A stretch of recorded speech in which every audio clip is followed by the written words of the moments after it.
Hello everyone, my name is Ashish Rahi, Assistant Professor RPIIT Pharmacy.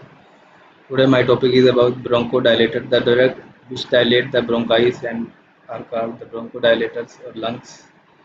Any disease which could be caused by allergy, asthma, are called bronchodilators. Classification is sympathomimetic agents, short-acting agents, long-acting xanthine, and anticholinergic agents. The sympathomimetic agent beta blocker, that is salbutamol, terbutaline, and long salmeterol, formoterol. While in pharmacovigilance action, there is sympathomimetic agents, beta blocker, salbutamol, terbutaline, salmeterol that dilate the bronchi, increase musculoskeletal clearance. They inhibit the mediators which are released by muscle, that is histamine or prostaglandin. They are used in acute bronchospasm, are used in treatment of asthma, and they are also used in bronchitis as they are used in emphysema. The contraindication is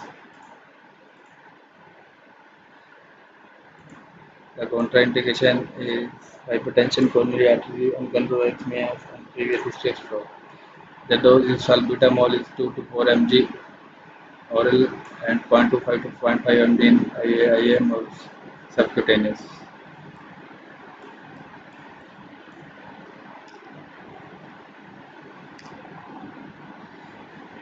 In salmeterol, there is a 50 to 100 mcg dose by inhalation. Formoterol, there is a 12 to 24 mcg by inhalation. Xanthine derivative, there is theophylline and aminophylline. The pharmacological action on CNS, they increase the CNS performance, they approach to inotropical.